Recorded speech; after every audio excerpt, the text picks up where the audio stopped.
दोस्तों, आज हम आपको सुनाने जा रहे हैं गरुड़ पुराण की अद्भुत कथा। कहा जाता है जो इसे श्रद्धा से सुनता है उसके जीवन से दुख दर्द दूर हो जाते हैं, सुख शांति का अनुभव उसे मिलता ही रहता है। इस कथा में छिपा है जीवन का सच्चा सार, ईश्वर का आशीर्वाद और वो रहस्य जिसे जानकर आपका हृदय भाव विभोर उठेगा। तो आइए पूरी श्रद्धा और ध्यान से सुनते हैं गरुड़ पुराण की ये दिव्य कथा। तो दोस्तों, ये जो कथा है ये हमें अपने जीवन में एक बार अवश्य सुननी ही चाहिए। और ये कथा हमारी वीडियो के माध्यम से यदि आप सुन रहे हो तो ये 4 से 5 भाग में डिवाइड होने वाली है। अगर आप भी चाहते हो कि आपके घर में सुख शांति और समृद्धि बनी रहे, ईश्वर का वास आपके घर में रहे, तो इस वीडियो को ध्यान पूर्वक जरूर सुनिए और आनंद लीजिए 4 से 5 पार्ट्स का श्री गरुड़ पुराण की कथा के साथ। सबसे पहले हम बात करेंगे श्री गरुड़ पुराण मृत्युपरांत होने वाली क्रियाओं का संपूर्ण वर्णन के बारे में। जीवन के बाद मृत्यु ऐसा सृष्टि का विधान है। मृत्युपरांत जीवात्मा कहा जाता है किस अवस्था में रहता है, परलोक में उसका अवस्थान किस प्रकार होता है, आत्मा का अस्तित्व है भी या नहीं, ऐसे बहुत से प्रश्न जिज्ञासु के मन में उठते ही रहते हैं। मानव मन की इन सभी जिज्ञासाओं का समाधान भगवान वेद व्यास जी ने गरुड़ पुराण में वर्णित किया है। इसके पठन पाठन से, श्रवण करने से मन को अतीव शांति मिलती है। शायद इसी कारण से अपने स्वजन की मृत्यु होने पर सनातन धर्मी लोग गरुड़ पुराण का पाठ जीवात्मा की शांति व अपने मन की शांति के लिए अपने घर में अवश्य करवाते हैं। आत्मा तो अजर अमर है, इसका विनाश नहीं होता। श्रीमद् भागवत गीता में भगवान श्री कृष्ण ने इसका विस्तार से विवेचन किया है। जीवात्मा जन्म और मृत्यु के समय घूमते हुए ही आत्म तत्व को प्राप्त करता है। श्री भगवान बोले, हे गरुड़, मृत्यु होने के उपरांत 10 दिन के भीतर गरुड़ पुराण का पाठ श्रवण करने से सब पापों से मुक्ति मिल जाती है। परलोक के लिए किया हुआ ये कर्म पितरों को मुक्ति और कर्ता यानी कि पुत्रों को वांछित फल देने वाला तथा मृत्यु लोक और परलोक में सुख पहुंचाने वाला है। जो नास्तिक इस पितृ कर्म से पूर्ण नहीं होते, उनका दिया हुआ जल भी पीना मदिरा पान के समान ही होता है। देवता और पितृ उनके घर को कभी नहीं देखते। पितृ प्रकोप के कारण उनके पुत्र और पौत्र भी नाराकाई जीवन व्यतीत करते हैं अथवा दरिद्री एवं दुखी ही रहते हैं। प्रेत क्रिया नहीं करने वाले ब्राह्मण, क्षत्रिय, वैश्य और शूद्र आदि इस कर्म को नहीं करने वाले को चांडाल ही समझा जाता है। श्री गरुड़ पुराण के श्रवण से ब्रह्मांड विद्या को और क्षत्रिय पृथ्वी को, वैश्य लक्ष्मी प्राप्त करता है और शूद्र को पापों से मुक्ति मिल जाती है। श्री गरुड़ पुराण का पाठ कराने से पूर्व शैया आदि दान पूर्व में कर देना ही श्रेयस्कर होता है, अन्यथा इनका पूर्ण सुफल नहीं मिल पाता। सर्वप्रथम श्री गरुड़ पुराण का पूजन कर फिर वस्त्रालंकार, गोदान और दक्षिणा से श्री गरुड़ पुराण का वाचन करने वाले का यथा योग्य पूजन करना चाहिए। ऐसा करने से श्री गरुड़ पुराण की कथा कराने वाले को बहुत से पुण्य फलों की प्राप्ति भी होती है। श्री भगवान ने कहा है कि श्री गरुड़ पुराण की कथा कहने वाले का पूजन करने से ही मेरा भी पूजन हो जाता है। इसमें तनिक भी संशय नहीं है।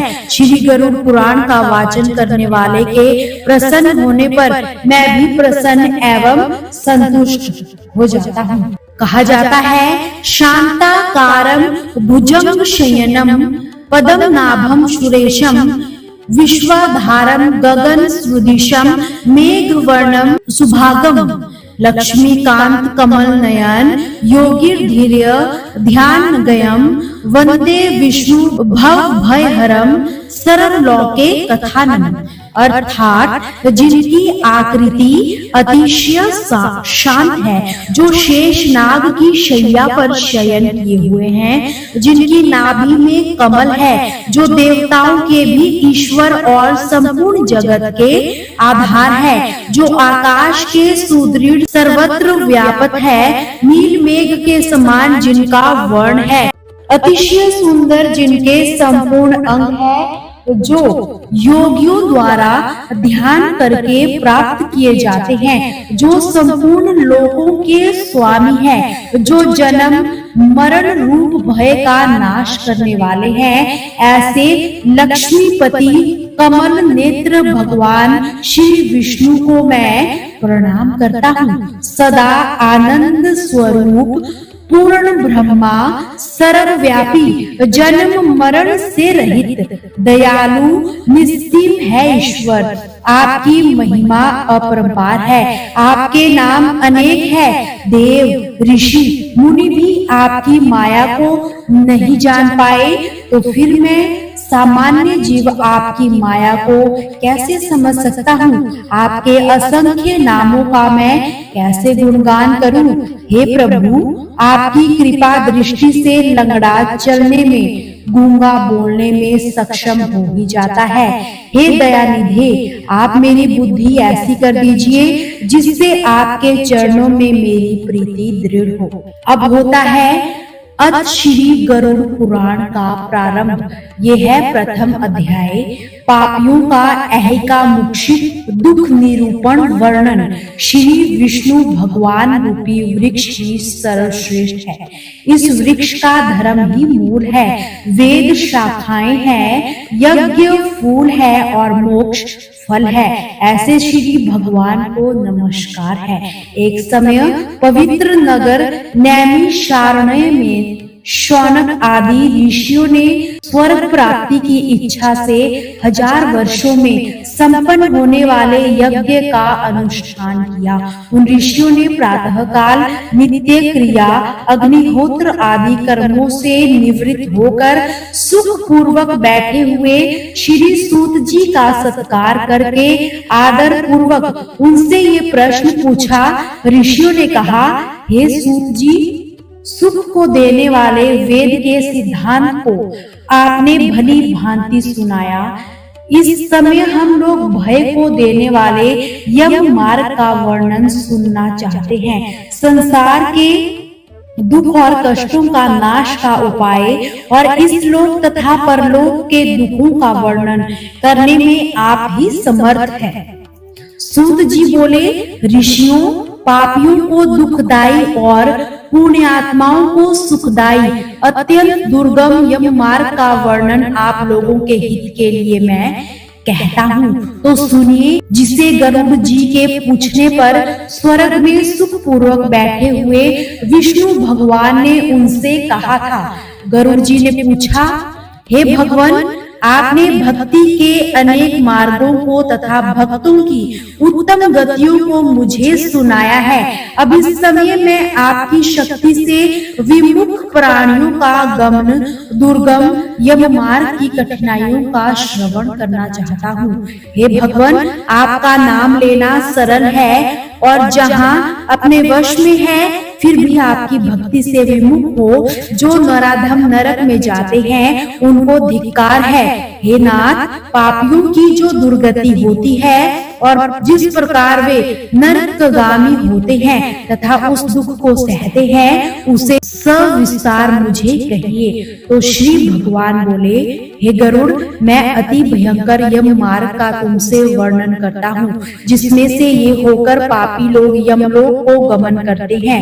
वह वर्णन सुनने वालों को भी अति भय देने वाला है, परंतु तुम्हारे आग्रह से मैं ये कहना चाहता हूँ, जो लोग सर्वदा पाप में ही आसक्त रहते हैं, दया और धर्म से रहित है, कुसंगति में रहते हैं और उत्तम वेद शास्त्र तथा सत्संगति से विमुख रहते हैं, वो अपने को सम्मानित मानकर फूले रहते हैं और धन तथा मर्यादा के गर्व से युक्त है तथा राक्षसी भाव प्राप्त होकर दैवीय शक्ति रूपी संपत्ति से हीन है, जो काम तथा भोग में विलिप्त है, जिनका मन माया जाल में फंसा हुआ है, वे अपवित्र नरकगामी होते हैं। जो मनुष्य दान देने वाले हैं वे मोक्ष प्राप्त करने वाले हैं। जो लोग पापी हैं वे दुख पूर्वक यम यातना सहन करते हुए यमलोक को जाते हैं। पापियों को इस संसार के